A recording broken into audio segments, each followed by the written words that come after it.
நடமாடும் கோயிலுக்கு நீ ஒன்று செய்தால் அது படமாடும் கோயிலை போய் சேரும் கடவுள். படமாடும் கோயிலுக்கு ஒன்று செய்தால் அது நடமாடும் கோயிலுக்கு வராதுன்னார்.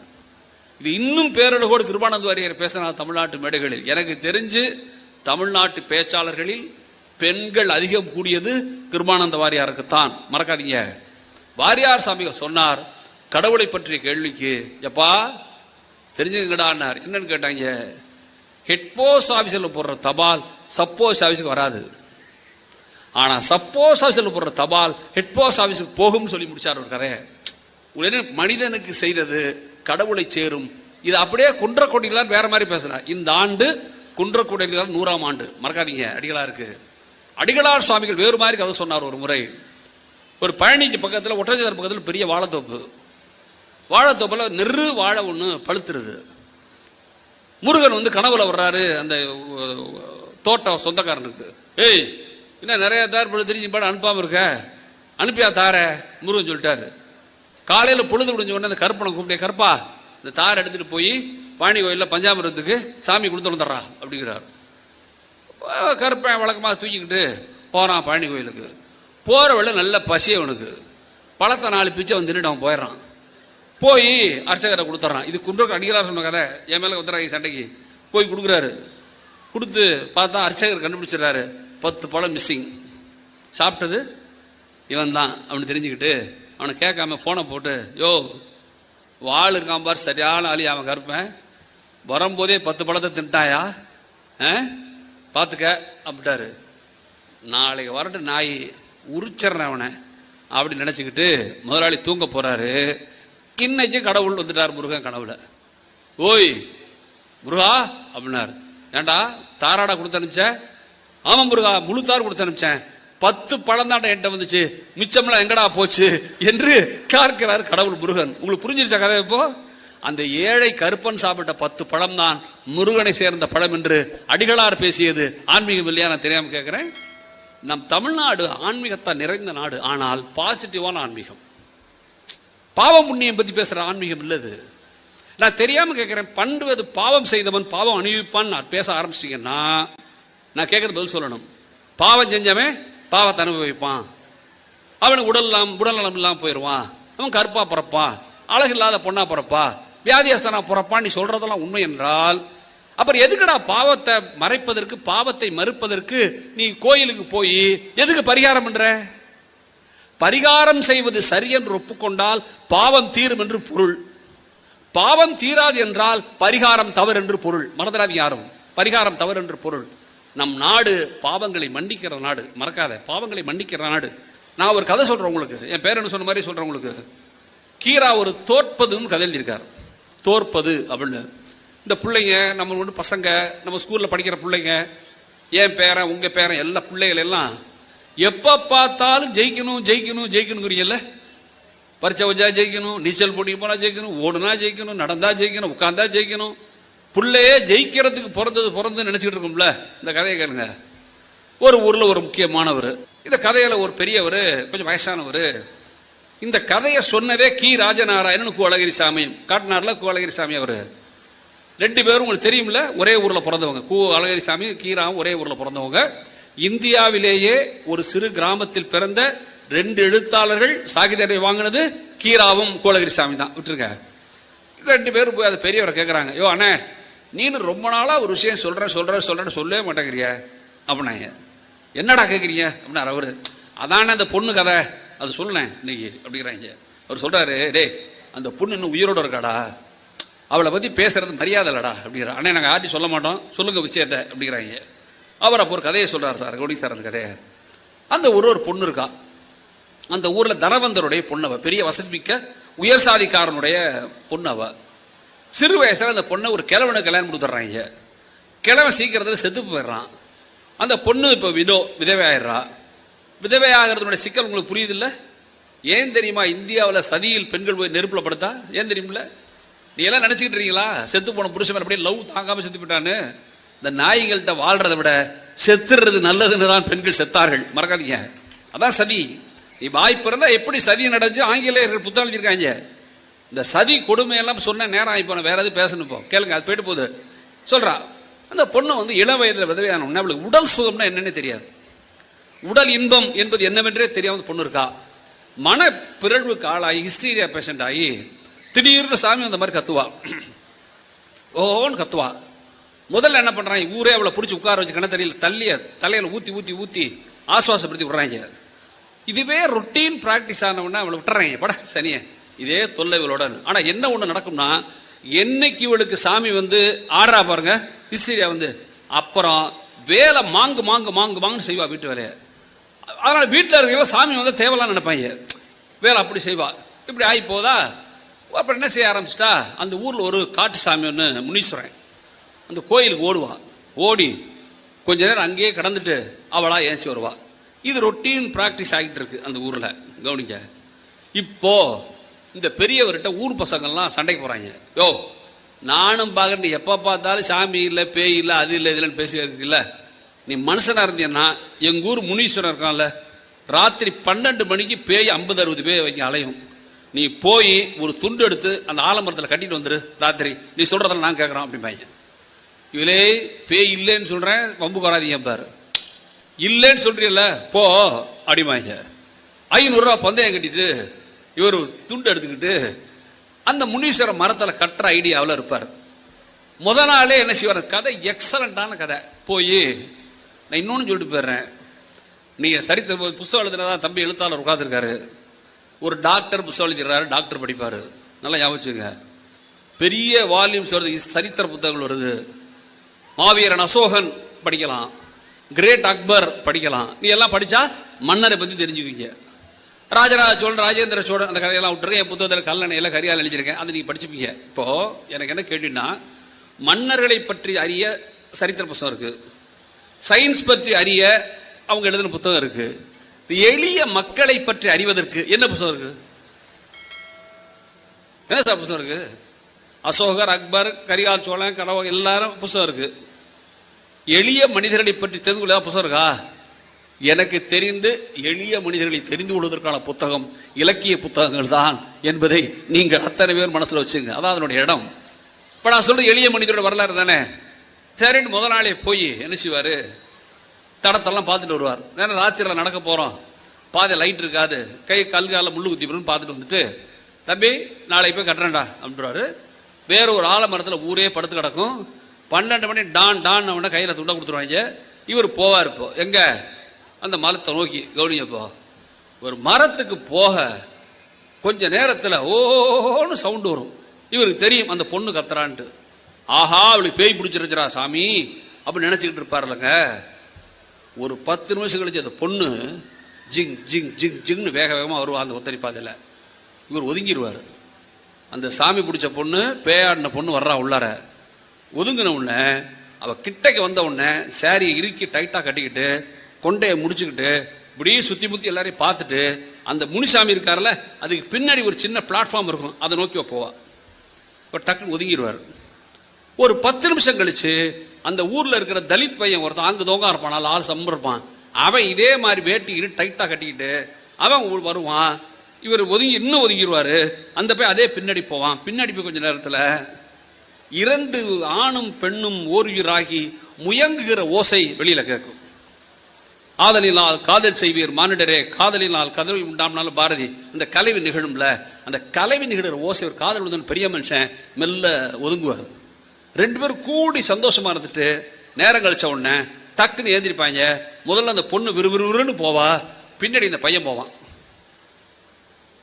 யோசிப்பார் இந்த முற்போக்காளர், இப்போ இந்த மரத்தில் துண்டை கட்டுறதா வேண்டாமா அப்படின்னு. மரத்தில் துண்டை கட்டிட்டாருன்னா பேய் இல்லைன்னா போவோமா? பேய் இல்லைன்னா ஊர்க்காரன் ஃபுல்லாக உள்ளார வருவானா? இந்த ஊர்க்காரன் ஃபுல்லாக உள்ளே வந்த ஜீவன் எங்கே போய் ஒதுங்க ரெண்டும்? அப்போது குறைந்தபட்சம் இந்த ஆணும் பெண்ணும் கூடுவதற்கான இடத்த நம்ம கெடுத்த பாவம் நமக்கு வேண்டாம்னு நினச்சி என்ன செய்வார், துண்டை எடுத்துகிட்டு போய் எழுந்திரிக்கடாப்பா அப்படிப்பார். என்னென்ன கட்டிட்டியா துண்டை அப்படிமாங்க. சொல்லுவார், இலே நீங்கள் கூட 50 பேய் இருக்குன்னு நினச்சிக்கிட்டு இருந்தீங்கடா, நான் கண்ணால் 100 120 பேயை பார்த்தேன்டா, அது போட்ட ஆட்டம் தாங்க முடியலடா, டே எவனங்க போயிடாதீங்கடா அப்படிம்பாரு. சொன்ன உடனே அவங்க தோத்தியெல்லாம் 500 கொடுப்பாங்க, மரியாதையாக கொடுத்துருவார். இப்போ எனக்கு சொல்லுங்க, தோற்றது அவனா நாமா? யார் தோத்தா? வாழ்க்கையில் தோல்வி என்பது தோல்வி அல்ல, பல நேரங்களில் தோற்கிற மனது வெற்றிக்கு சமம் என்பதை நீங்கள் தேசம் புரிஞ்சுக்கோங்க. எனக்கு இப்ப என்னன்னா இதுதான் ஆன்மீகம். அடுத்த 2 ஜீவன்களுக்காக தான் தோற்பதின் பெயர் தான் ஆன்மீகம். மகாவிஷ்ணு சொல்வது ஆன்மீகம் அல்ல. நான் சொல்றது புரியும் நினைக்கிறேன். நான் ஒன்றும் அவருக்கு எதிராலாம் பேசலாம், அப்படி நினைச்சுக்காதீங்க. எனக்கு ஒரு பெரும் காமெடி இருக்குது இந்த மகாவிஷ்ணு விஷயத்தில். நம்ம மரபில் பிரம்மா படைப்பார், மகாவிஷ்ணு காப்பார்.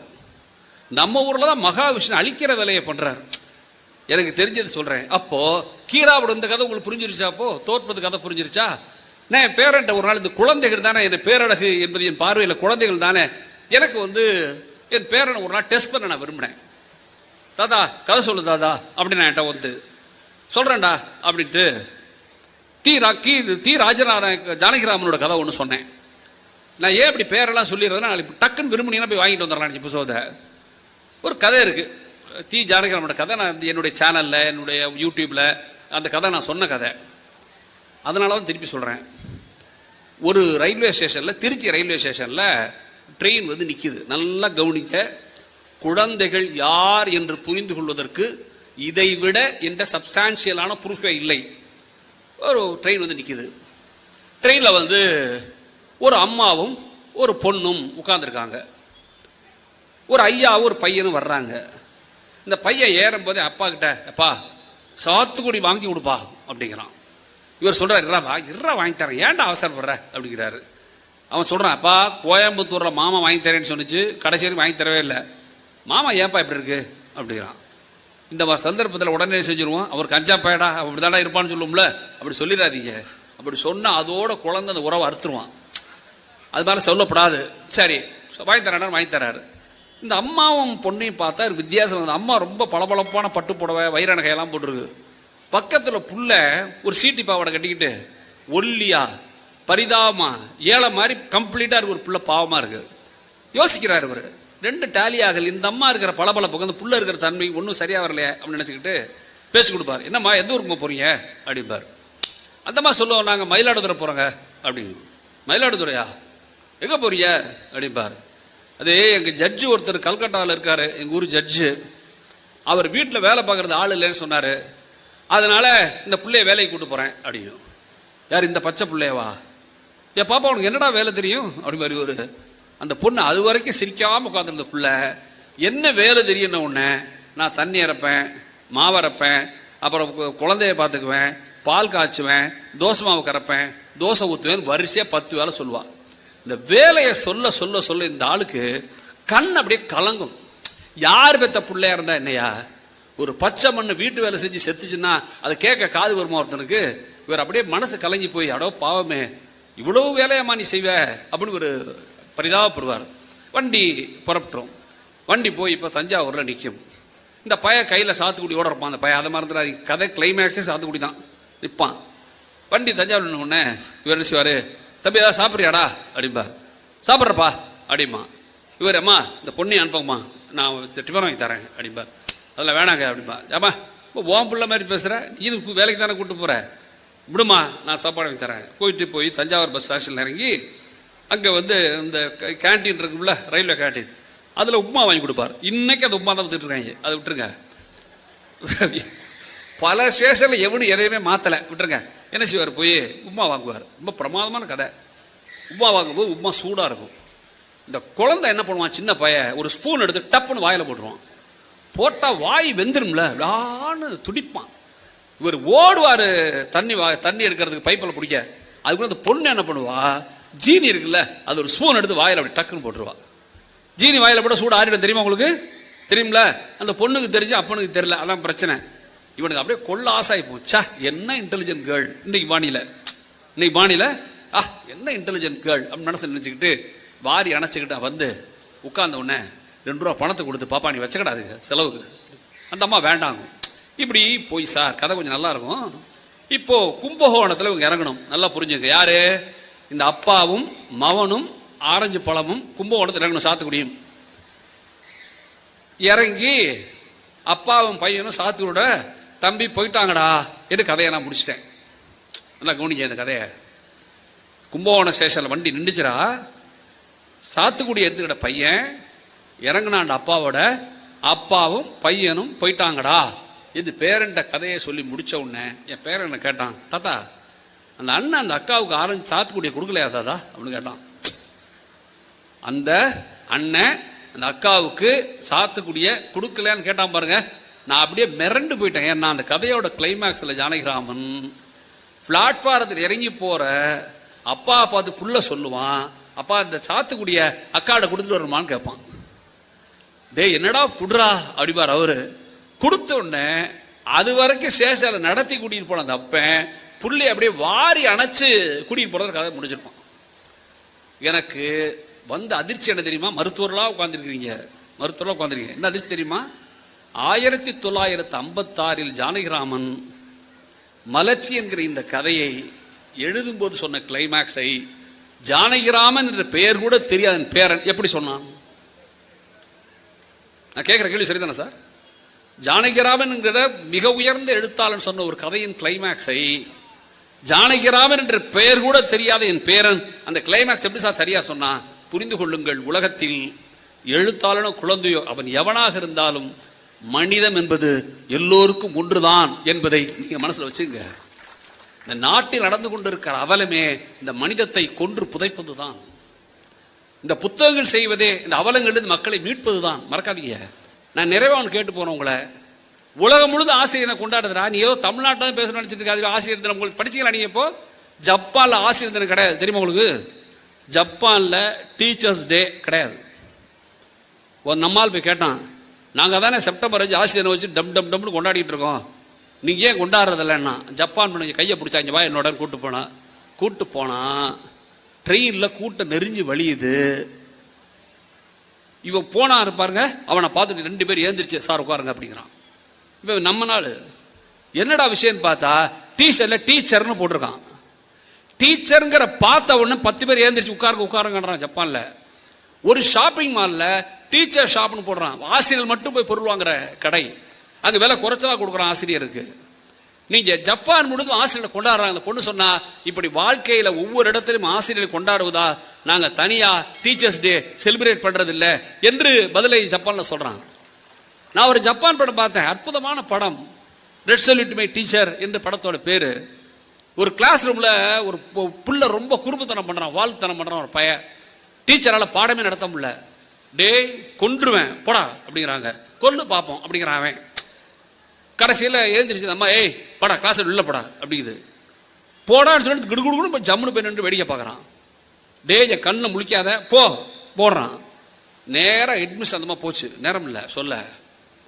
சார் ஒன்று அவன் இருக்கணும் இல்லைன்னா நான் இருக்கணும், ஸ்கூலில் க்ளோஸ் பண்ணி அவன் கிளாஸை விட்டு அனுப்புங்க சார். இப்போ ரொம்ப அசால்ட்டாக ஹெட்மாஸ்டர் யாருமா அவன் அப்படிங்கிறாரு. அவன் பேரை சொல்கிறாரு. சொன்ன ஐயோ அவனா? தாயே ஒன்று கும்பிடுறேன், அவன் தான் இந்த ஆர்மி ஜெனரலோட பையன் பேரன், அவனை ஏதாவது பண்ண உன்னை கொன்றுவாங்க பேசாம போ அப்படிங்கிறாரு. சார் கொன்னாலும் சரி சார், அந்த பையன் இருந்தால் என்னால் கிளாஸ் எடுக்க முடியாது சார் இந்த மாதிரி சொல்லிடுறான். இந்த பஞ்சாயத்து ஓடிட்டு இருக்கும்போது ஸ்கூல் ஆனுவல் டே வருது. நல்லா கவனிங்க. ஆனுவல் டேக்கு சீஃப் கெஸ்ட் வந்து அந்த ஆர்மி ஜெனரல். அவர் ஜெனரல் வர்றாரு. வந்தால் ஜீப்பில் ஆள் அப்படி ஆங்கு தொங்க வந்து இறங்குறாரு. இறங்குனா அவர் யாரை பற்றியும் கவலையே போடல, நேராக அவராக மேடைக்கு. இப்போ நான் வந்தேன் அங்கே தான் உட்காந்துருந்தேன், இந்த அம்மா கூப்பிட்டோன்னா தான் மேடைக்கு வர்றோம், அதானே நாகரிகம். அவராக மேடைக்கு வந்துடுறாரு. வந்து நின்று என்டையர் ஸ்கூலும் எப்படி பார்க்குறாரு, அப்படி கண்ணு ஓடுது. எல்லாரும் பயந்து நடுங்குறாங்க, என்னமோ நடக்க போகுதுன்ட்டு. வேர் இஸ் ஷீ அப்படிங்கிறாரு. வேர் இஸ் ஷீ அப்படின்னு உடனே என்டையர் ஸ்கூலும் ஓரமாக அடிக்கிற அந்த பொண்ணை நோக்கி பார்க்குறாங்க. யாரை கேட்குறான்னு தெரிஞ்சிருச்சாப்போ இவருக்கு புரிஞ்சிருச்சு, அவள் தான் கம்மியார் அப்படின்னாரு. இந்த பொண்ணு அதுவரை தைரியமாக இருந்தவ கோழி குஞ்சு மாதிரி வர்றா மேடைக்கு. வந்து பக்கத்தில் நின்று கையை கட்டி நிற்கிறா. இவர் எப்படியே பார்க்குறாரு, ஏற்ற இறங்க பார்த்துட்டு நீதானா அப்படிங்கிறார். அப்படியே அந்த மாதிரி நிற்கிறா. எல்லாரும் ஓங்கி அறைய போகிறாரு. செவில் பிய்ய போதுன்னு நினைக்கும் போது டக்குன்னு காலை ஒன்றா அடித்து சல்யூட் பண்ணி டக்குன்னு ஒரு சல்யூட் அடிக்கிறார் அந்த டீச்சருக்கு. அடிச்சுட்டு சொன்னார், இந்த பயலை என்னாலே ஒன்றும் பண்ண முடியலம்மா, நீயாவது பார்த்து ஏதாவது செய் என்று சொன்னதோட அவங்க படத்தை முடிச்சிட்டாங்க. அதாவது ஆர்மி ஜெனரலால் சரி பண்ண முடியாதவனை கூட ஆசிரியர் சரி செய்வார் என்பதுதான் தமிழ் சமூகத்தினுடைய, இந்திய சமூகம், உலக சமூகத்தினுடைய பார்வை. அப்படிப்பட்ட ஆசையில் அவமானப்படுத்துவதை தமிழ்நாடு பார்க்கக்கூடாது. நான் மீண்டும் சொல்லிவிட்டு போகிறேன், வாழ்க்கையில் 5000 கோடிக்கு கல்யாணம் பண்ணுறது பெருசு இல்லை. 5000 கோடிக்கு கல்யாணம் பண்ணுறது பெருசு இல்லை. சொல்கிறது புரியுதில்ல உங்களுக்கு? ஆமாம், 5000 கோடிக்கு கல்யாணம் பண்ணுறது பெருசு இல்லை. ஆனால் தன்னுகிட்ட இருந்த 5000 கோடியே கல்யாணத்தை செலவழித்தவனை விட தான் சம்பாதித்த 228 கோடியை ஐஐடி மெட்ராஸ் கொடுத்தான் பாருங்க, அவன் தான் சிறந்தவன் என்பதை நீங்கள் மனசில் வச்சுக்கணும். நான் அடிக்கடி சொல்கிறது உண்டு, பணத்தில் 2 பணம் இருக்குது. 5000 கோடி ஒன்று, 202 கோடி ஒன்று, 2 பணம் இருக்குது. உங்களுக்கு வாய்ப்பு இருந்தால் சொல்லி நிறைவு செய்யலாம். என்எஸ் கிருஷ்ணன் தான் தமிழ்நாட்டில் ஒரு காமெடியன். தமிழ்நாட்டோட பெரிய விஷயமே என்னென்னா, வில்லன் காமெடியெல்லாம் நல்லவனாக இருப்பாங்க, ஹீரோ தான் கோளாறாக இருப்பான். தமிழ்நாட்டோட பெரிய அதிசயங்கள் அது ஒன்று. அவர் முறை என்எஸ் கோயம்புத்தூரில் இந்த மாதிரி கூப்பிட்டாங்க. அவனை பேச போனான். இவன் அம்மா உட்காந்துருக்க மாதிரி, இவர் உட்காந்துருக்க மாதிரி. அந்த ஆர்கே சண்முக செட்டியார் தான் அன்றைய தலைவர், கூட்ட தலைவர். ஆர்கே சண்முக செட்டியார் நம்ம நிர்மலா சீதாராமன் மாதிரி அந்த காலத்து ஃபினான்ஸ் மினிஸ்டர். அவர் என்எஸ்கே முதல்ல பேச கூப்பிட்டாங்க. என்எஸ்கே ஐயா நான் முதல்ல பேசுங்கய்யா அப்படின்னு கேட்டான். அவர் பொருளாதார மேதல்ல, நீ பேசு அப்படின்ட்டார். ஐயா நீங்கள் நான் உங்களுக்கு ஒரு கதை சொல்கிறேன் அப்படின்னா. சொல்லு அப்படின்னார் அவர். கதை எவனுக்கு சார் பிடிக்கும்? எல்லாரும் பிடிக்கும், சொல்லு அப்படின்னார். ஐயா ஒருத்தன் வந்து இறங்கினாயா ஊரில், சரி ராத்திரி நேரம்யா, சரியா அவன் போய் லாட்ஜில் ரூம் தங்குறதுக்கு போனாயா, போனால் ஒரு மேனேஜர் தூங்கி வளைஞ்சிக்கிட்டு கிடந்தான். அவனை தட்டி எழுப்பி, ஓ ரூம் தங்கணும், எவ்வளோ வாடகைன்னு கேட்டான். அவன் 25 ரூபாயா வாடகை, அந்த காலம் 25, 2 நாள் தங்கணியா அப்படின்னா. உடனே அப்படின்னா அட்வான்ஸ் குடியா அப்படின்னா. அவன் கதையை நல்லா குடிச்சுவாங்க, விறுவிறுன்னு சொல்கிறேன், அட்வான்ஸ் குடியா அப்படின்னா. அப்போ தான் யோசிச்சான், தூங்கி வழிகிறான், விவரம் இல்லாமல் இருக்கிறான்.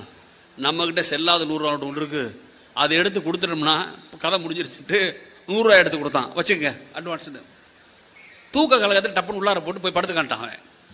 பொழுது விடிஞ்சுது. பொழுது விடிஞ்சா லாட்ஜுக்கு ஒரு டாக்டர் ஆள் விட்டார்.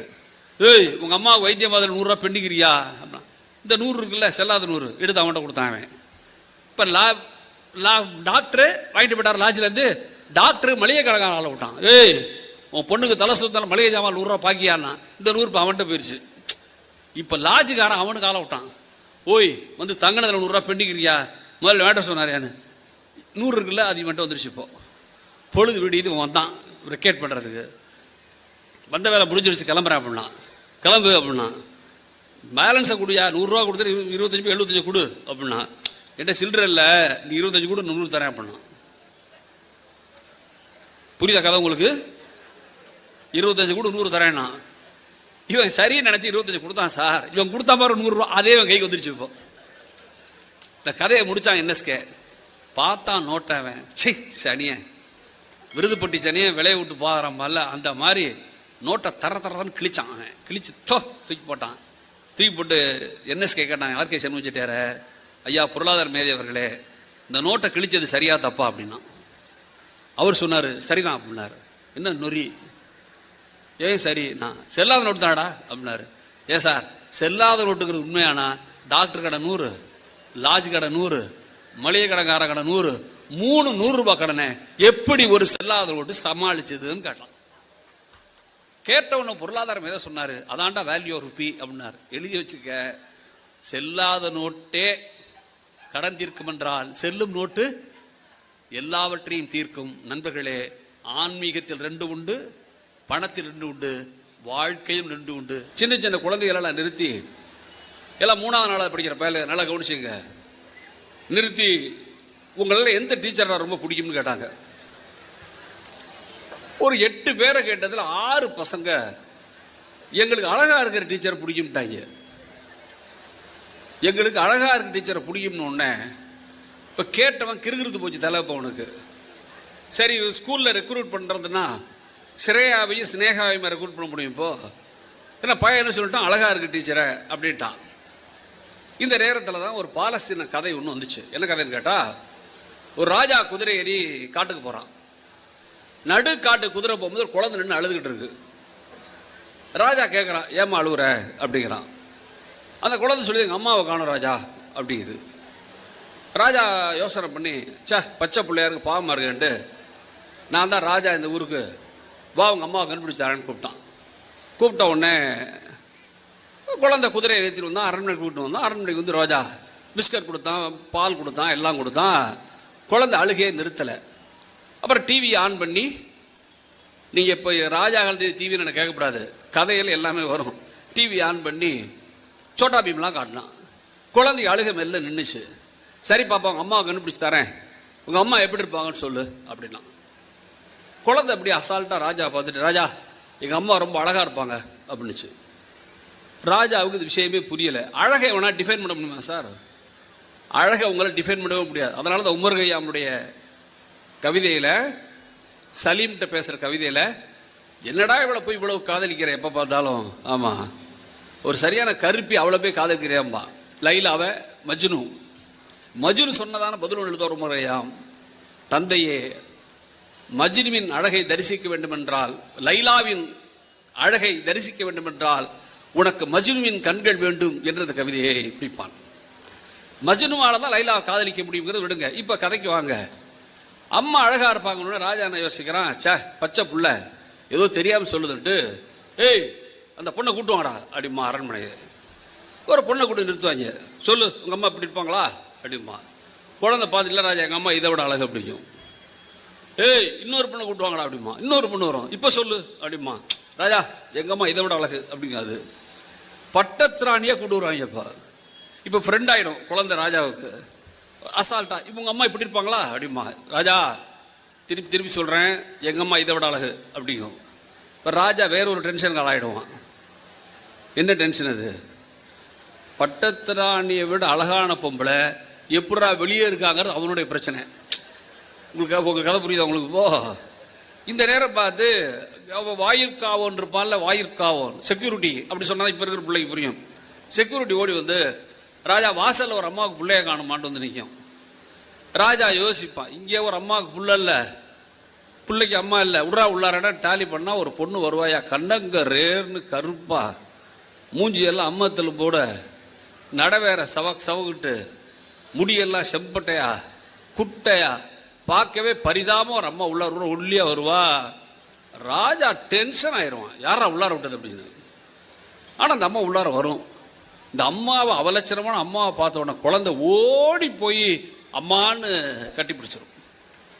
அப்போதான் ராஜாவுக்கு புரிந்ததாக பாலஸ்தீன கதை சொன்னது, உலகத்தில் பிறக்கிற எல்லா குழந்தைக்கும் அந்த குழந்தையின் தாய் தான் பேரழகி என்கிற மகா விஷயம் புரிந்ததாக கதை பேசியது. இப்போ நீங்கள் புத்தக காட்சி வந்திருக்கிற பேருமிக்க மதுரை மக்களே, கொஞ்சம் ரிவர்ஸ் பண்ணுங்க கதையை. குழந்தை யாரை பிடிக்கும்னு சொல்லியிருக்குது? அழகான டீச்சரை தான் பிடிக்கும்னு இருக்கு. ஆனால் நான் யார் சொன்னேன் அழகுன்னு? சினேகானே. ஆனால் குழந்தைக்கு தெரிகிறது அன்பா இருக்கிற ஆசிரியர் தான் அழகான ஆசிரியர் என்று குழந்தைக்கு புரிஞ்சிருக்கிறது மறந்துடாதீங்க. அப்போ என்னை விட புத்திசாலி புள்ள தானே. அப்போ எனக்கு அழகால் அப்படின்னு ஒன்று, யார்தான் அழகால் மயங்காதவரோன்னு அந்த பாட்டு இருக்குல்ல, புல்லாங்குழி நீன்மையினாலே உள்ளேமே ஜில்லன துள்ளாதா. யார்தான் அழகால் மயங்காதவர்கள்? என் பார்வையில் சொல்கிறேன், உலகத்தில் மனிதர்கள் 2 விஷயங்களை மயங்கலாம் எனக்கு தெரிஞ்சு. ஒன்று, குழந்தையை கண்டால் மயங்குவான். நீங்க காதலியை கண்டால் மயங்குதல் தனிப்பட்ட விருப்பம். அவன் காதலியை கண்டால் அவன் மயங்குவான். எல்லாரும் காதலிங்கிறது மயங்கினான தப்பு. நான் சொல்றது புரியும் நினைக்கிறேன். எனக்கு ரொம்ப பிடித்த கதை ஒரு கதை உண்டு. கட்டுத்தறின்னு பேர். எழுதினவர் பேர் காரல் மார்க்ஸ்ன்னு பேர். இந்த காரல், நீங்கள் வந்து பொது உடைமை இயக்கத்தின் தலைவரை சொல்லலை, கும்பகோணத்துக்காரர் எழுத்தாளர் இருக்கார் காரல் மார்க்ஸ்னு. எனக்கு ரொம்ப பிடித்த கதை அந்த கதை. அந்த கதை என்ன தெரியுமா? ஒரு பையன் ஃபாரினில் வேலை செய்கிறான். ஃபாரினில் வேலை செஞ்சுட்டு வந்தவன் திரும்பி ஊருக்கு போகிறான். அதான் கதை.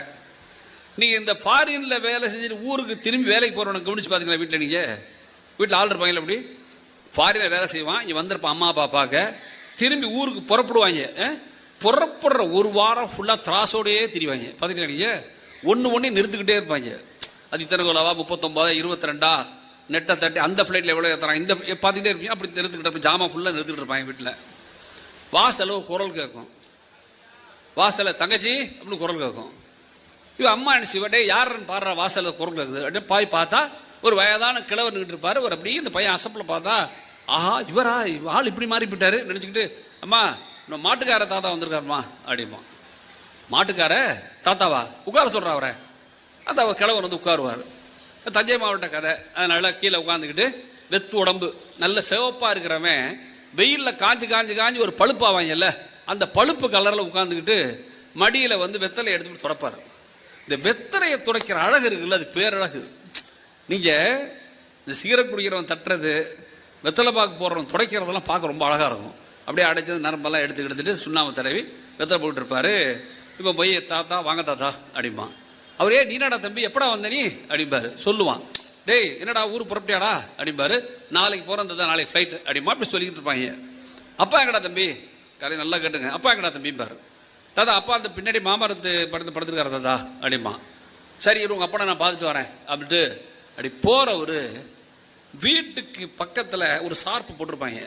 அந்த சார்பில் தான் மாடுகளெல்லாம் கட்டின இடம், ஒரு ஆழம். அந்த கட்டின கட்டு தெரியாது. இப்போ ஒரு மாடு இருக்காது அதில்.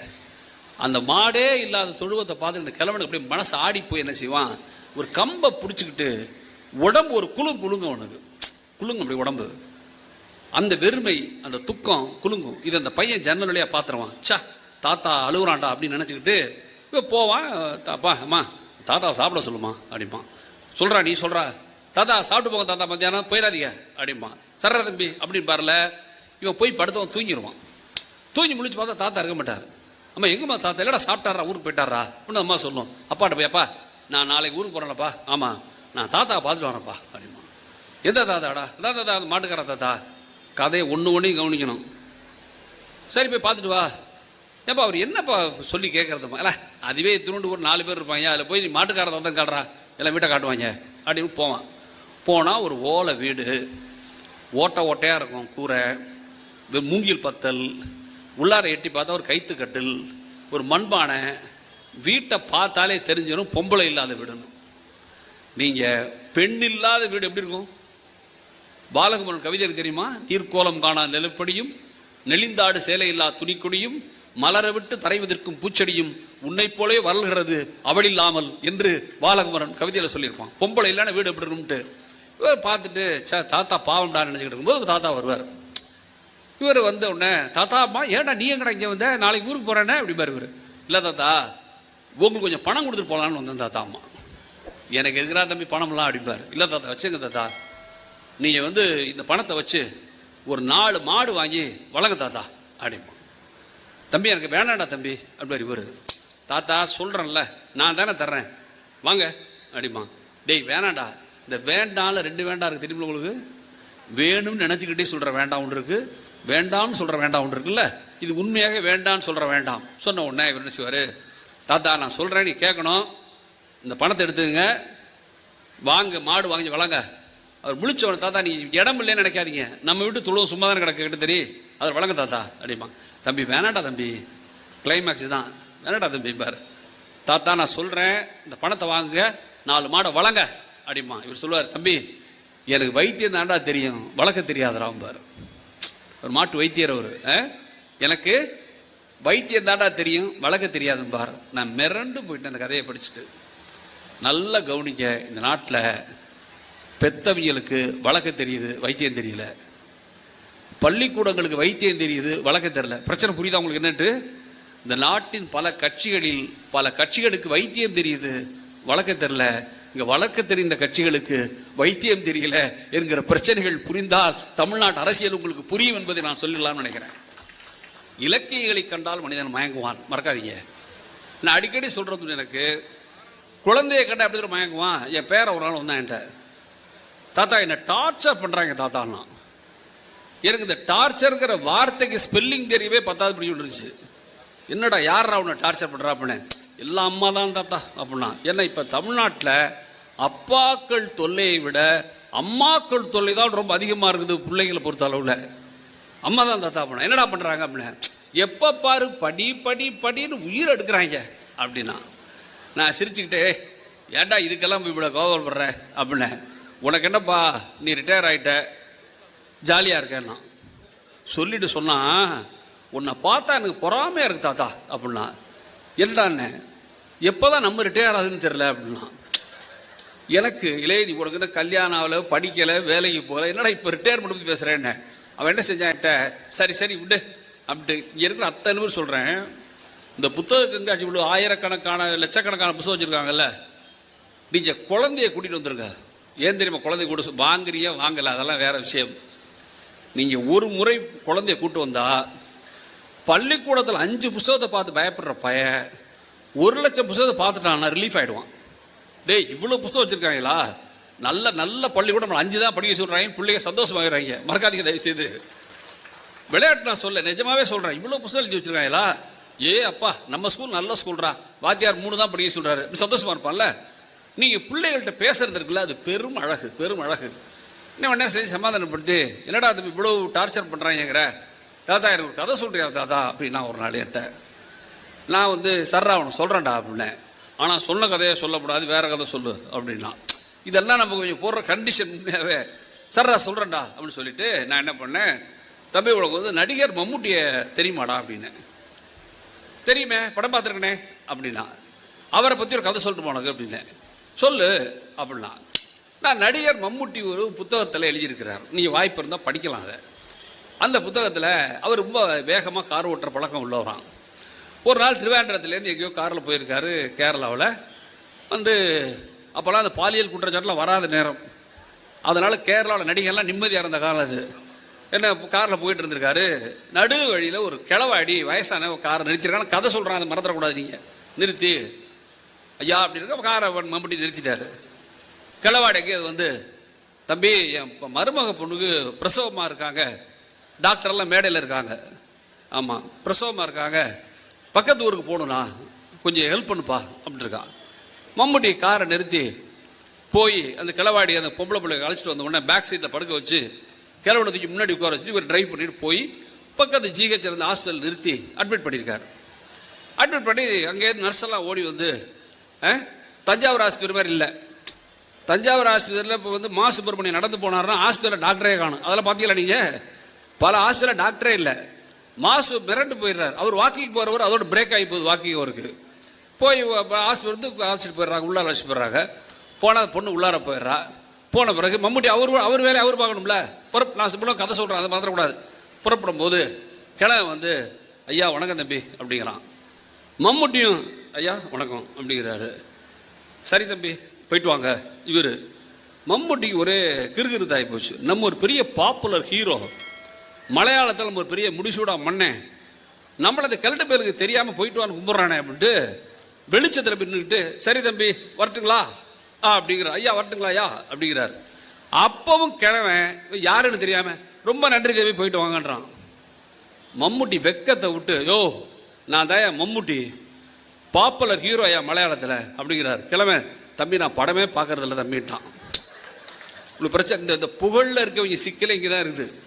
இந்த பாப்புலாரிட்டியில் இருக்கிற சிக்கல் எங்கே இருக்குன்னா, லேசாக அந்த பலூனில் ஒரு ஊசி வச்சுன்னா பொட்டுன்னு வெடிச்சு போகும்ல, அப்படி வெடிச்சு போச்சு அவருக்கு. ஆனால் என்ன நடக்குது பாருங்க, என் பேரை கதை கேட்டுட்டு இருக்கான். என்ன செய்கிறார், இந்த பெரிய ஒரு பாப்புலர் ஹீரோன்னு ஒன்று ஒரு 2 ரூபா நோட்டு, அந்த காலம் 2 ரூபா நோட்டு எடுத்து மம்முட்டியை கொடுத்து தம்பி இதை வச்சுக்க அப்படிங்கிறார். மம்முட்டி அந்த பணத்தை எடுத்து பர்ஸுக்கு கீழே இந்த சாமி படம்லாம் வச்சுருப்பீங்கல்ல, சாமி படம், வெங்கடாஜலபதி படம், தாய்பாக படம்லாம், அதுக்கு பின்னாடி 2 ரூபா வைக்கிறார். நான் பேரனை கேட்டேன், ஏடா தம்பி மம்முட்டி எவ்வளோடா சம்பாதிப்பார் ஒரு படத்துக்கு அப்படின்னு. அவர் ஒரு 1 லட்சம் சம்பாதிப்பார் தாத்தா அப்படின்னா. ஒரு எத்தனை படம் தான் நடிச்சிருப்பார் அவர் அப்படின்னு எனக்கு தெரியாது, இருந்தாலும் சொல்கிறேன், ஒரு 100 படம் நடிச்சிருப்பாரா தாத்தா அப்படின்னா. இப்போ அந்த ஆள்கிட்ட 100 லட்சம் பணம் இருக்குல்லடா தம்பி, ஏன்டா வெறும் 2 ரூபாயை போய் பர்சனில் பத்திரமா வச்சாரு அப்படின்னு. இந்த கேள்வி கேட்டு நான் பயங்கர புதுசாக நினச்சி கேட்டேன். அவன் சொல்கிறான், தாத்தா 100 லட்சம்லாம் பர்சனில் வைக்க முடியாது தாத்தான்னா. எனக்கு அப்படியே கட்டி பிடி ஜில்லட உள்ள துள்ளுதா இல்லையா, உங்களுக்கே துள்ள எனக்கு எப்படி இருக்குன்னு வச்சு பாருங்க. கட்டி பிடிச்சிக்கிட்டே லே சேர்ந்தாடா நீ எப்படின்னு. ஆனால் ஒரு கேள்விடா தம்பி அப்படின்னா, என்ன தாத்தா அப்படின்னா, 100 லட்சம் சம்பாதிக்கிற ஒருத்தன் ஏன்டா 2 ரூபாயை உள்ளார வச்சான் பர்ஸில் அப்படின்னு. இந்த பிள்ளைங்க கேள்விகள் மட்டும் சரின்னு நினச்சிட்டாங்கன்னா மூஞ்சி கண்ணி போகும். நீ அவரை டெஸ்ட் பண்ணுறேன்னு தெரிஞ்சால் எகிரி அடிப்பாங்க. அவனுக்கு ஏதோ ஒரு சொல்ல வரைங்கிறது புரிஞ்சவன பயலுக்கு மூஞ்சி கண்ணி போய் தெரியலையே தாத்தா அப்படின்னு. அப்போ தான் அவன்கிட்ட சொன்னேன், இல்லை 100 லட்சம்ங்கிறது மம்முட்டி நடித்ததற்கு கிடைத்த கூலி, ஆனால் இந்த 2 ரூபாங்கிறது மம்முட்டி மனிதனாக நடந்து கொண்டதற்கு கிடைத்த சன்மானங்கிறத நீ மறந்துடாதரா அப்படின்னு. அப்போ எனக்கு என்ன தோணுச்சுன்னா, இந்த கதையை கேட்ட விதம் இருக்குல்ல, நம்ம அதை தான் பேச போகிறோம். இப்போ வேற ஒன்றும் இல்லை. ஏன் குழந்தைகள் எல்லோருமே கதையை விரும்புகிறாங்க? மனுஷன் முடிக்கும் போது பேசி முடித்தார், கதைகள் கவிதைகள் கட்டுரைகள் சொல்லிட்டு போனார்ல. நீ என்ன யோசிக்கணும்னா, எனக்கு இன்னொரு கேள்வி எப்பவுமே வரும். எல்லாருக்கும் புஸ்தகம் படி புஸ்தகம் படி புஸ்தகம் படி பேசிட்டே இருக்கும்ல. எல்லாரும் சொல்கிறோம், இந்த மேடையில் வந்து அத்தனை பேரும் சொல்லியிருப்பாங்க புஸ்தகத்தை படிங்க புஸ்தகம் படிங்கன்னு. நான் யோசிச்சு பார்க்குறேன், என்னை யார் புஸ்தகத்தை படிக்க அழைச்சிட்டு வந்தது? எங்கள் அப்பாவா, எங்கள் அம்மாவா, அண்ணனா? எனக்கு என்னவோ நண்பர்களே, மனதார சொல்கிறேன், நல்ல புத்தகங்களை நோக்கி என்னை அழைத்து வந்தது இந்த தமிழ்நாட்டின் ஓவியர்கள் என்பது என்னுடைய தாழ்மையான கருத்து. நான் யோசிச்சு பார்க்குறேன். சு வெங்கடேசனை கேட்டார் அவர், மதுரையின் அடையாளம்னு. ஆமாம், ஜி நாகராஜனையும் சு வெங்கடேசன் நீங்கள் சொன்னீங்க. சு வெங்கடேசனுடைய வேள்பாரி நீங்கள் பாப்புலராக நல்லா போகுது. என் பாசமிகுந்த நண்பன் சு வெங்கடேசன். முதல் அத்தியாயத்தை நீ படிக்கலாம். இன்னைக்கு கூட வேள்பாரி வித்துக்கிட்டு இருப்பாங்க, போய் பாருங்க. முதல் அத்தியாயத்தில் வேள்பாரியில் நீலனும் கபிலரும் வர்ற படம் இருக்கும். அதில் நீலனை வந்து வெங்கடேசன் வர்ணிக்கிற முறையை நீங்கள் படிச்சுக்கோங்க, அதெல்லாம் சொல்ல நேரம் இருக்காது. நீலனை மணியம் செல் வரைந்த ஓவியமும் இருக்கும். கபிலரே வரைஞ்சிருப்பான், இவர் 2 பேரும் வரைஞ்சிருப்பாங்க. தி என்டையர் நாவல் 3 வால்யூம் நீங்கள் படிச்சுக்கோங்க. ஆரம்பத்தில் முதல் வால்யூம் மணியம் செல்வன் செய்த வேலனும் கடைசி போஸ்டர் வரலும் வேலன் நிமிர்ந்து நிற்பான். முதல் அத்தியாயத்தில் கேள்வி வரும். வேலனை பார்த்து நீலனை பார்த்து இவன் கேட்பான், கபிலர் கேட்பார், இவ்வளோ பாஞ்சு பாஞ்சு போறியாடா நீலா, இந்த மலைகள் மீது தப்பி தப்பி ஏறுறியே, நீ கடலை பார்த்துருக்கியா அப்படின்னு கேட்பார் கபிலர். நீலன் சொல்லுவான், நான் பார்த்ததில்லை அப்படிமா, நான் பார்த்ததில்லை அப்படிமா. சா, கடலை பார்க்கல, என்னடா மனுஷனி, கடல் எவ்வளோ பெருசு தெரியுமா, எவ்வளோ பறந்தது, எவ்வளோ விரிந்தது தெரியுமா, எத்தனை தெரியுமா, அது தெரியுமா, இது தெரியுமான்னு கவிஞர்ல கபிலர் அள்ளி விடுவார். எல்லாத்தையும் கேட்டு நீலம் கேட்பான். அந்த கதையில் சூவை பிரமாதமாக எழுதியிருப்பான். அந்த இடத்த, இவ்வளோ பெரிய பிரம்மாண்டமான கடல் நீ பார்த்ததில்லையா நீலா என்றவுடன் நீலன் கேட்பான், எங்கள் பாரியின் மனசை விட அது பெரியதா என்று அவன் கேட்பான். நீங்கள் அப்படியே இந்த வள்ளுவர்கிட்ட வாங்க, இந்த வள்ளுவர்கிட்ட வாங்க, அவர் தான் சொன்னார் கடலை விட பெருசரா அப்படின்னார், கடலையும் மானப்பெரிது அப்படின்னார். அப்போது மணியம் செல்வன் தானே ஓவியர், மணியம் செல்வன் தானே சுமந்து வர்றான் வேள்பாரியினுடைய வெங்கடேசனை. இளம் பருவத்தில் நான் படித்தேனே, புத்தகங்கள் படித்தேனே, எத்தனையோ காமிக்ஸ் எனக்கு சொல்லிக் கொடுத்தாங்களே. நான் அம்புலி மாமா படித்தேன். அம்புலி மாமா சங்கர் என்னால் மறக்க முடியுமா? அந்த காடுகள் என்னால் மறக்க முடியுமா? யோசிச்சு பாருங்க. ஏன் அவ்வளோ தூரம் போறீங்க நீங்கள்? கல்கி எழுதின இது படித்த எல்லாரும் பொன்னியின் செல்வம் பார்த்துட்டீங்க, சினிமா பார்த்துட்டீங்க, பிரமாதமாக பார்த்துட்டீங்க. ஆனால் எனக்கு ஒரே ஒரு வருத்தம் உண்டு அந்த படத்தில், மணிரத்னத்தின் மீது. என்ன தெரியுமா வருத்தம்? அது மூலக்கதை பேராசிரியர் கல்கின்னு போட்டார்ல பொன்னியின் செல்வன்ல. ஆனால் அந்த படத்தில் காஸ்டியூமை டிசைன் பண்ணுறதுக்கு, அந்த படத்தோட அரண்மனையை டிசைன் பண்ணுறதுக்கு, அந்த படத்தின் மற்ற விஷயங்களை கோரியோகிராஃபி எல்லாம் டிசைன் பண்ணுவதற்கு பெருதுவி புரிந்த கல்கியின் பொன்னியின் செல்வனின் வாரம் படம் வரைந்த மணியனின் பெயரை போட்டிருக்க வேண்டுமா இல்லையா என்று நீங்கள் தயவுசெய்து யோசிச்சு பாருங்க. போட்டிருந்தா மூலக்கதை கல்கின்னு போட்ட மாதிரி மூல ஓவியங்கள் மணியன் போட்டிருக்கணும்ல. மணியனோட ஓவியம் இல்லாமல் உங்களால் கற்பனை பண்ண முடியுமா? பொன்னியின் செல்வன் கதையை சொல்ல முடியுமா? கல்கியே சொன்னார், மணியன் செல்வன் வரைய தொடங்கிய பிறகு நான் அதிகம் உழைக்க வேண்டியிருந்தது என் கதை எழுதுவதற்கு என்று கல்கி சொன்னார். மணியன் செல்வன் மட்டும் இல்லை, கார்ட்டூன் போட்ட மதன் எப்படி என்னால் மறக்க முடியும்? இன்னைக்கு கூட நீங்கள் போய் மதன் கார்டு எடுத்து பாருங்க, சிறப்பு திருடன் சிங்காரவேலுன்னு ஒரு கேரக்டர் போட்டிருப்பார், முன்ஜாக்கிரதை முத்தான்னு ஒரு கேரக்டர் வரும்.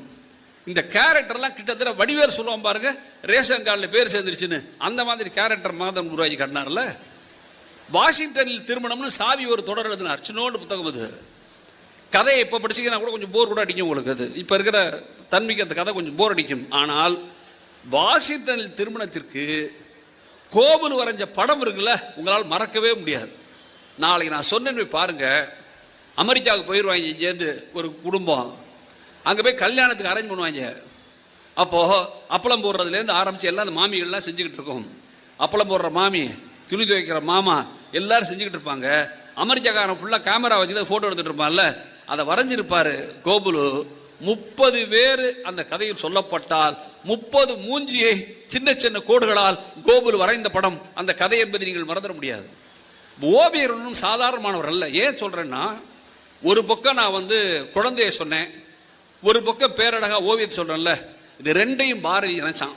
முந்தானத்தான் செத்து போனார பாரதி 11. பாரதி என்ன சொன்னான்?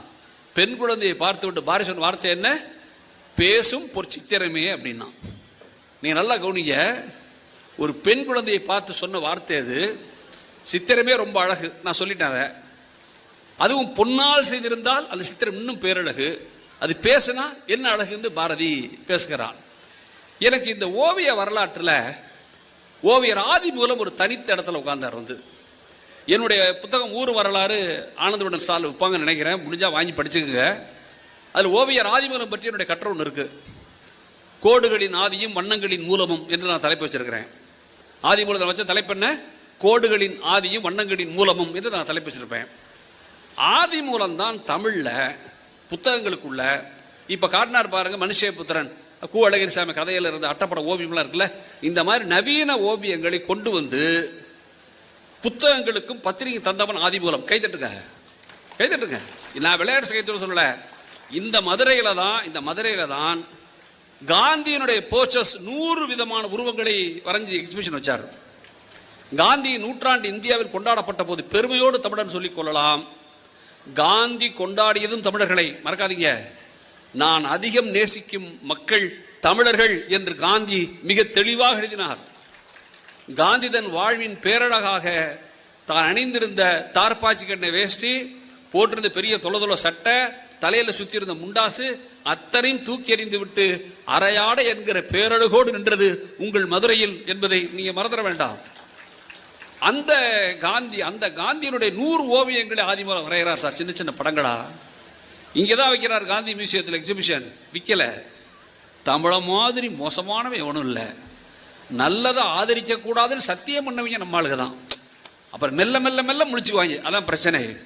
அப்போ போய் ஆதிமூலத்தை கேட்டாங்க, என்னென்ன 100 படம் போட்டிருக்கீங்க, நல்ல விலைக்கு விற்கலையே என்று கேட்டபோது இங்கே இருக்கிற குழந்தைகள் அத்தனையும் சேர்த்து சொல்கிற ஆதிமூலம் சொன்னார், இன்னைக்கு வேண்டுமானால் படம் விற்காமல் இருக்கலாம், இன்னும் 50 நாள் கழித்து எல்லா கேலரியிலும், ஓவிய கேலரியில் என் படம் 1 லட்சம் 2 லட்சம் விற்கும் பாருங்கள் என்று சொன்னான். அப்படியே இந்த படங்கள் விற்றான. அது மட்டுமல்ல, அவர் இன்னொரு அமரத்துவமான வாக்கியம் சொன்னார். கலை இலக்கியவாதிகளுக்கு, எங்களை போன்ற பேச்சாளருக்கு, இவரை போன்ற எழுத்தாளருக்கு, எதிரே இருக்கிற உங்கள் அத்தனை பேருக்கும் அமரத்துவமான வாக்கியத்தை ஆதிமூலம் சொன்னார். விற்கப்பட வேண்டும் என்பதற்காக தரத்தை தாழ்த்தி விடாதீர்கள் என்ற பொன் போன்ற வாக்கியத்தை அவன் தான் சொன்னான். அவனை போய் கேட்டாங்க, என்ன இவ்வளவு பெருமிதமா இருக்கீங்க, என்ன தலை தோல்ல நிற்கவே மாட்டேங்குத, நீ என்ன அவ்வளவு பெரிய ஆளா என்று கேட்ட ஆதிமூலம் சொன்ன பதில் என்ன தெரியுமா? உங்கள் நாட்டின் சூப்பர் ஸ்டாரை விட நான் கூடுதலாக சம்பாதிக்கிறேன் அப்படின்னா. ஏன்னா நம்ம ஊரில் சம்பாதத்தை வச்சு எல்லாத்தையும் முடிவு பண்ணுவாங்க. சார் நீங்கள் பேச போறீங்களா? ஆமாம். எவ்வளோ ஃபீஸ் வாங்குறீங்க? நான் காசே கேட்குறேன்னு சொல்லி பாருங்க. ஐயோ பாவம் அப்படிப்பான். காசு நீ அதே நேரத்தில் காசு கூட வாங்குற பேச்சாளர் உளறிக்கிட்டு இருப்பான். அவனுக்கு கண்டுபிடிச்சிட்டு இருப்பான். விட்டுதல் அதெல்லாம் பேச வேண்டாம். இப்போ நம்ம அதை கேட்டாங்க. அவரை போய் ஆதிமூலத்தை கேட்டாங்க, அது எப்படி சார் நீங்கள் சூப்பர் ஸ்டாரோட கூட சம்பாதிக்கிறீங்க? அவர் சொன்ன பதில் என்ன தெரியுமா? ஒரு வெள்ளைத்தாளில் ஒரு கோடு வரைந்து நான் கையை எடுத்தால் அந்த தாள் வானமாகவும் பூமியாகவும் மாறிவிடும். வானமும் பூமியாக மாறிவிடும். நான் ஒரு சிறந்த ஓவியம் வரைவதற்கு 10 நிமிடங்கள் எடுத்துக்கொள்கிறேன். எனக்கு அது 2 லட்சம் ரூபாய் பணம் கிடைக்கிறது.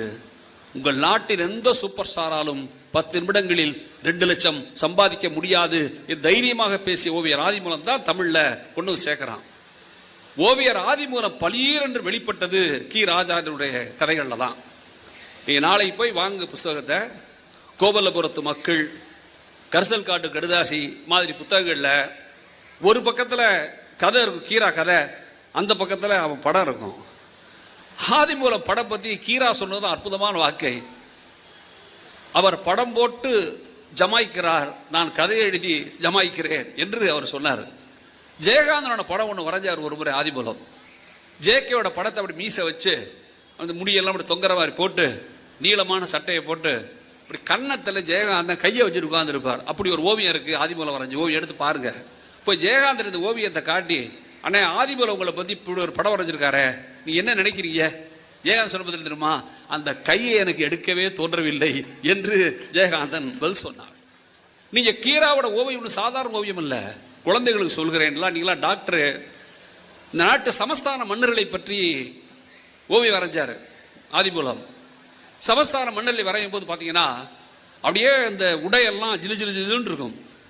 அவர் போட்டிருக்க கிரீடமெல்லாம் அப்படி ஜொலிக்கும். ஆமாம், அவன் போட்டிருக்க ஷர்வானியில் அப்படியே பட்டு மின்னும், செருப்பு ஜிலிக்கும். ஆனால் மூஞ்சியை மட்டும் கருப்படிச்சு விட்டார். முகம் மட்டும் அந்த படத்துலலாம் கருப்பாக இருக்கும். ஜமீன்தார்கள், சமஸ்தான மன்னர்களில் ஒருத்தர் போய் கேட்டான் ஆதிமூலத்தை, நீங்கள் நினச்சிக்கிட்டு இருக்கீங்கல்ல எழுத்தாளர்கள் தான் பெரிய கிங்குன்னு. ஓவியனுடைய பதிலை பாருங்க, என்ன இப்படி அடிச்சு விட்ருக்கீங்க? சொன்ன பதில், என்ன உனக்கு பிரச்சனை இப்போ அப்படின்னாரு.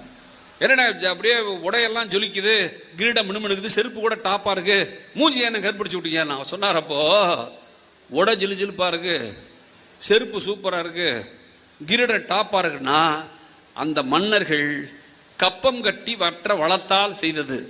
ஆனால் ஒரு நாட்டு விடுதலை போரில் தன்னை இழந்து வெறும் ஜொலிப்பவர்கள் தங்கள் சொந்த முகங்களை இழந்து விடுகிறார்கள் என்று ஆதிமூலம் அத்தனை பேருக்கு பதில் சொன்னான்.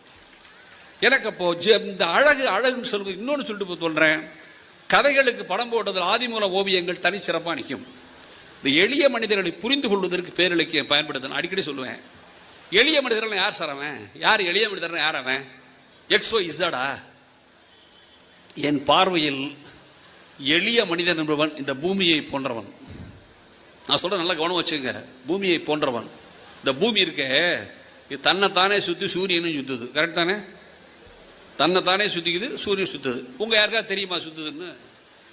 இப்போ என்னைக்காவது உலகம் நினைக்குது, மாப்பிள்ள ரொம்ப நாளாக சுற்றிக்கிட்டு இருக்கோம், இந்த பயலுவ ஒரு பயலுக்கு நம்மளை பற்றின ஸ்மரணே இல்லை, நம்மளை மதிக்கவே மாட்டேங்கிறாங்க, நம்ம இன்னைக்கு ஒரு ஜர்க் அடிக்கிறது முடிவு பண்ணி வச்சுங்க, அப்படி சுத்துது, டக்குன்னு அடிக்குது. நீ என்ன வியப்போ? நீ பேசினா பேசிக்கிட்டு இருக்க, நான் போயிட்டு வர ஓடி போயிட மாட்டீங்களா? நான் தான் பேசுவேனா? அப்போ என்ன சார் அர்த்தம்? தான் செய்கிற வேலையை தன்னை தவிர எவனுக்கும் தெரியாமல் செய்தல பூமி, அதுதான் எளிய மனிதனுக்கு சமம் என்பதை புரிஞ்சுங்க. எனக்கு தெரிஞ்சு சொல்கிறேன், நான் விளையாட்டு சொல்ல, நான் சொன்னேன் நீ தப்பாக கூட போயிடும், அதெல்லாம் சொல்லாமல் போயிடுறேன். இந்த நாட்டில் வாழைப்பழம் விற்கிறவர், மைக் செட் ஆப்ரேட் பண்ணுறவர், அந்த கடையில் நுங்கு விற்கிறவர், அந்த பக்கம் நின்று ஏதாவது வேலை செஞ்சுட்டு இருக்காருல்ல, அயன் பண்ணுறவர், வீட்டில் தச்சு வேலை பார்க்குறவர், கொத்தனார் வேலை பார்க்குறாருல, இந்த எளிய மனிதர் ஃபுல்லாக அவன் வேலையை பார்த்துட்டு இருக்கான் தான் வாழ்கிறதுக்காக. ஆனால் அவர்கள் தன் வேலையை நிறுத்திவிட்டால் உங்களுக்கு ஒரு வேலையும் இல்லை என்பதை நீங்கள் தேச மனதில் வச்சுங்க.